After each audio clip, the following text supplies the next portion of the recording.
जो दोनों पीड़ित परिवार को कम से कम 1-1 करोड़ का मुआवजा मिले और दोनों पीड़ित परिवार को दोनों को गवर्नमेंट जॉब मिले। इंटरनेशनल बेइज्जती है इंदौर की कि एक बच्ची को चूहा के द्वारा कतरा गया। स्वास्थ्य मंत्री जी नरेंद्र मोदी जी कहते हैं 5 लाख का इलाज फ्री होता है। एक चीज़ बताइए, हॉस्पिटल के अंदर आप पूरा ट्राई मारिए, मेडिकल ही नहीं। डॉक्टर बोलते हैं, इंचार्ज बोलते हैं कि हॉस्पिटल हमारे पास जब मेडिकल होगा तभी तो हम दवा देंगे। जब तक हमारे दोनों पीड़ित परिवार को न्याय नहीं मिलेगा ये आंदोलन अनिश्चितकालीन चलेगा। पिताजी 2 दिन हो गए, सीट बेल्ट नहीं दे रहा, सीट पूरी गंदी पड़ी, खून आ रहा, बोल रहा तो बोल रहा कल मिलेगी, ये मिलेगी, अभी तक नहीं मिल रहा। जो स्वास्थ्य मंत्री जब तक ये नहीं हटेंगे, जब तक ये पूरे मध्य प्रदेश की स्वास्थ्य व्यवस्था नहीं सुधरेगी।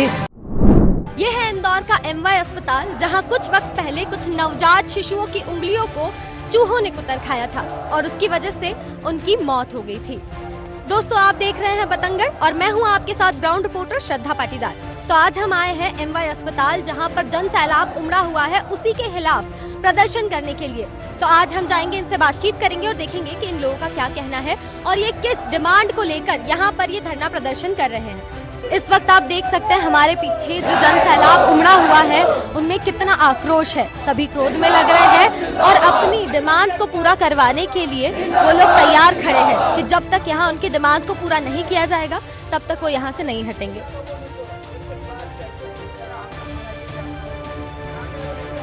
जानवरों के जैसे हम डरने वाली कौम के लोग नहीं है और हम ये बता देना चाहते हैं खुले मन से, ये लड़ाई आगे जारी रहेगी। आप बताइए, आप यहाँ पर जो ये मोर्चा लेकर बैठे आंदोलन कर रहे हैं, जन आंदोलन किस कारण से उमड़ा यहाँ पर? देखिए मैडम, बीते दिन 1 तारीख से आंदोलन जारी है। हमारी मांग ये है, यहाँ छोटे छोटे कर्मचारी लोगों को निलंबित करने से ये काम नहीं चलेगा। हमारी मांग ये है कि स्वास्थ्य मंत्री से लेकर यहाँ के जो डीन अधीक्षक है, सुप्रीमो है और अधीक्षक है, इन लोगों के ऊपर बड़ी कार्रवाई की जाए। गैर अदालत हत्याकांड के ऊपर मुकदमा दर्ज हो और ये अगर ये हमारी कार्रवाई मांग लेते हैं और हमारी मांग मांग लेते हैं तो हम ये आंदोलन समाप्त कर देंगे। हमारी मांग ही यही है कि दोनों पीड़ित परिवार को न्याय मिले ताकि ऐसी घटना पूरे मध्य प्रदेश, भारत में और इंदौर में ना हो। न्याय से क्या मतलब है आपका? क्या आपके हिसाब से न्याय होगा? न्याय ये होगा कि यहाँ की जो स्वास्थ्य व्यवस्था है, इन जो ये ऊपर के जो लोग बैठे हुए हैं, अगर ये जब तक नहीं हटेंगे ये स्वास्थ्य व्यवस्था बिल्कुल वैसी की वैसी रहेगी।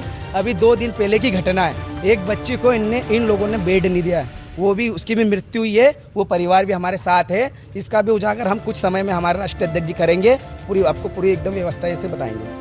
एमवाई अस्पताल की जो हालत है वो हमेशा से दयनीय रही है। हमेशा से ऐसे न जाने कितने किस्से सुनने को मिलते हैं कि बेड नहीं मिला, लोगों की मौत हो गई या लोगों को वो प्रॉपर सुविधाएं नहीं मिल पाई जो एक अस्पताल में होनी चाहिए। उसके बारे में क्या कहना है? देखिए मैडम, हमारी तो बस यहाँ इस हॉस्पिटल की मांग नहीं है। हम ये चाहते हैं कि यहाँ पे गरीब परिवार ही आता है इस हॉस्पिटल में, और इस हॉस्पिटल में कुछ व्यवस्थाएं ऐसी नहीं है। आप अभी भी जाके अंदर देखोगे कहीं ना कहीं अर्धव्यवस्था पड़ी हुई है।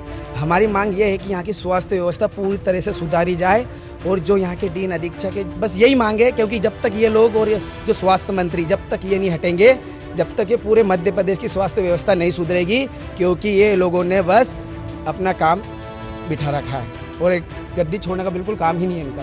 हम ये चाहते हैं कि इनको बिल्कुल यहाँ से हटाया जाए। पीड़ित परिवार को न्याय दो, न्याय दो, न्याय दो। पीड़ित परिवार को न्याय दो, न्याय दो, न्याय दो।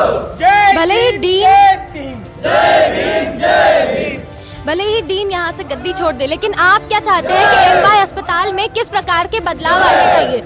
जैसे कि सफाई को लेकर एक बहुत ही बड़ी समस्या है एमवाई अस्पताल की कि यहाँ पर सफाई नहीं है और शायद यही कारण है कि यहाँ पर चूहों का रहना पॉसिबल हो पाया है, क्योंकि यहाँ पर उस तरह की उस लेवल की इम्यूनिटीज नहीं मिल पा रही है। देखिए मैडम, मैंने आपको पहले ही बता दिया है कि यहाँ एमवाई अस्पताल की व्यवस्था बिल्कुल ठीक नहीं है।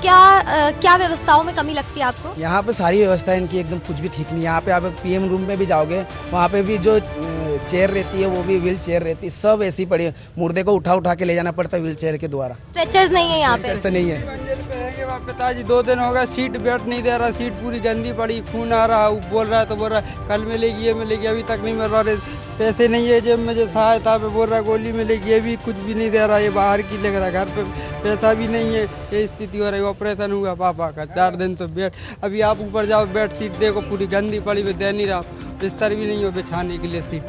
ना ही यहाँ पर जगह है पेशेंट्स को रखने के लिए और ना ही वहाँ पर साफ सफाई है। यही कहना चाहते हैं। ने पोछा लगा के पूरा बाहर से गंदी लेने के लिए दवाइयाँ भी जो आती है बाहर से पैसे लेके बुलाते हैं बाहर से। यहाँ की कोई गवर्नमेंट जो सुविधाएं मिलनी चाहिए वो मिलती नहीं है कॉलेज के अंदर।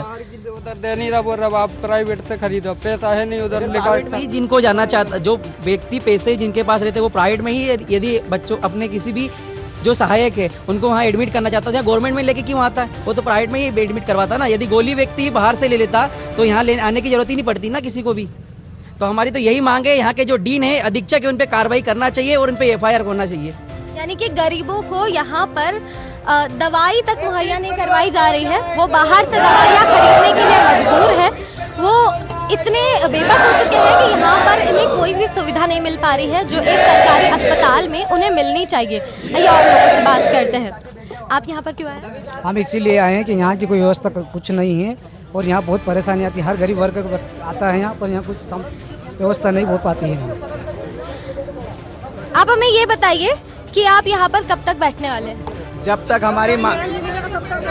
तक हमारे दोनों पीड़ित परिवार को न्याय नहीं मिलेगा, ये आंदोलन अनिश्चितकालीन चलेगा। है जहाँ पर चूहों के कारण बहुत सारी समस्या आई थी और उसके बाद भी लगातार ये समस्याएं बढ़ती जा रही है, इनमें कोई सुधार नजर नहीं आ रहा है और लोगों को वही सेम प्रॉब्लम्स बार बार समझ में आ रही है। लोग बार बार धरना प्रदर्शन करते हैं लेकिन उसके बाद भी कुछ खास कदम उठाए नहीं जा रहे। इसके बारे में क्या कहेंगे?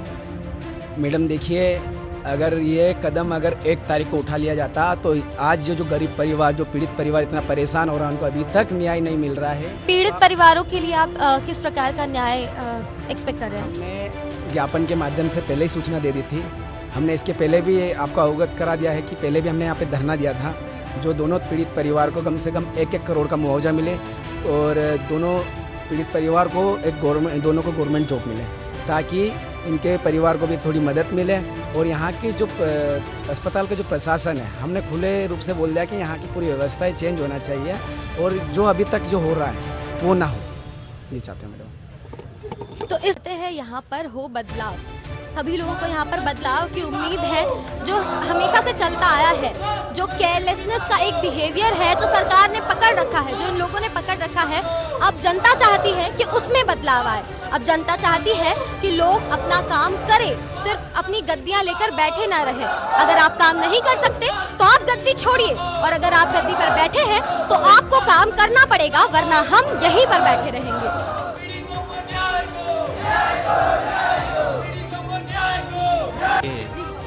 और यहाँ जो नंबर 1 पे आता है इंदौर, और इंदौर जैसे यहाँ पे हॉस्पिटल में ऐसी हालत है मैम, आप देख सकते हो, तो इस्तीफा देना चाहिए स्वास्थ्य मंत्री को। बिल्कुल सही बात कही इन्होंने कि हम इंदौर के नाम पर डींगे हाँकते फिरते हैं कि भारत की सबसे स्वच्छ शहर है, और उस शहर के अंदर, उस शहर के सरकारी अस्पताल में अगर ये हो रहा है तो किस बात का गर्व लेकर घूमते हैं? नहीं हो रहा है। मेरे साथ मेरे बड़े भैया किडनी पेशेंट है, 3 साल से ट्रीटमेंट चल रहा है। स्वास्थ्य मंत्री जी नरेंद्र मोदी जी कहते हैं 5 लाख का इलाज फ्री होता है। एक चीज़ बताइए, हॉस्पिटल के अंदर आप पूरा ट्राई मारिए, मेडिकल ही नहीं, डॉक्टर बोलते हैं, इंचार्ज बोलते हैं कि हॉस्पिटल हमारे पास जब मेडिकल होगा तभी तो हम दवा देंगे। मेरे बड़े भैया की दवा गोली 25,000 रुपये महीने की आती है, किडनी पेशेंट है, वो कहते हैं कि हमारी जेब से देंगे। अभी सुपर स्पेशलिटी में डॉक्टर सुमित शुक्ला जी इंचार्ज थे, 1-1.5 करोड़ रुपए की उनके पास दवा निकली। वो दवा कहाँ से निकली? एक्सपायर डेट की जो दवा बता रहे हैं कि वो उसको मतलब उन्होंने ट्रांसफर कर दिया है, उसको सस्पेंड ही करा जाए ना उस डॉक्टर को ना। यहाँ पर गरीब इंसान कहाँ से दवाई लेके आएगा? 25,000 रुपये महीने की, 3 साल हो चुके मेरे को ट्रीटमेंट का। सबसे पहले तो स्वास्थ्य मंत्री को इस्तीफा देने के लिए बोलो। आपका स्टाफ बोलता है, आपका स्टाफ मतलब एक जो गार्ड है, गार्ड बोलता है कि मैं प्रधानमंत्री हूँ, मतलब वो खुद गुटखा खा के, तम्बाकू खा के खुद थूकता है। एक स्टाफ के लिए वो मतलब एक अटेंडरों को बोलता है कि आप लोग गुटखा चेक करवाते हैं, मतलब खुद स्टाफ गुटखा खा रही है, सिगरेट पी रही है, उसका कौन लापरवाह है? ना यहाँ पर सिविक सेंस का ध्यान रखा जा रहा है, ना ये ध्यान रखा जा रहा है कि यहाँ जो लोग आ रहे हैं वो मरीज हैं, वो अपनी ज़रूरतों को पूरा करवाने के लिए आ रहे हैं, ना कि यहाँ पर धक्के खाने के लिए आ रहे हैं। ना स्टाफ पूरा हो पा रहा है, ना सफाई पूरी है, और ना ही यहाँ पर एम्यूनिटीज़ या दवाइयाँ पूरी तरीके से मिल पा रही है। स्वच्छ भारत के नाम से करोड़ों रुपए खर्च किए जाते हैं, और इस ऐसी स्थिति है तो न्याय मिलना चाहिए कि नहीं? फिर स्वास्थ्य मंत्री को इस्तीफा देना चाहिए कि नहीं? बिल्कुल देना चाहिए। और हमको इतने दिन हो गए, कब से एक हफ्ते से ज़्यादा हो गया, अभी तक न्याय नहीं मिल रहा है। आप लोग यहाँ पर आज धरना देने बैठे, आज सुबह 11 बजे से यहाँ पे धरना प्रदर्शन शुरू हुआ है। आपको क्या लगता है कि आपको कब तक यहाँ से आपकी चीज़ें हैं, आपने जो एक्सपेक्टेशन रखी है वो कब तक पूरी हो जाएंगी? वो अभी तो कुछ आइडिया नहीं है मैम। अभी जब तक रहेगा, जब तक हम जब तक न्याय नहीं मिलता है, जब तक ये धरना प्रदर्शन पर बैठे रहेंगे। ये कोई छोटी सी बात नहीं है, भारत का सबसे ज़्यादा स्वच्छ शहर, और ये एक इंटरनेशनल बेइज्जती है इंदौर की कि एक बच्ची को चूहे के द्वारा कतरा गया। ऐसा नहीं है कि सफाई का फंड नहीं आता है, फंड तो आता है पर यहाँ के अधीक्षक के जेब में जाता है। इसीलिए आज यहाँ पर जितनी भी मेडिकल की सुरक्षा है, स्वास्थ्य सुरक्षा, वो कुछ भी नहीं मिल पाए। आए दिन अपन देखते हैं कि पिछले कुछ दिनों पहले एक पेपर में न्यूज़ आई थी कि बाहर से चोर आके यहाँ से इंजेक्शन ले जाते हैं, तो यहाँ के कर्मचारी कहाँ जाते हैं? तब सिक्योरिटी किस बात? सिक्योरिटी भी नहीं है, यहाँ पर डॉक्टर भी नहीं है। जैसे आपके द्वारा भी थोड़ी देर पहले एक भाई ने बताया कि यहाँ पर ना बेड मिल रहा है, बेडशीट खून में लथपथ हो रही है, कोई डिसइंफेक्टेड चीज़ें सब कुछ चाहे जा पड़ा हुआ है।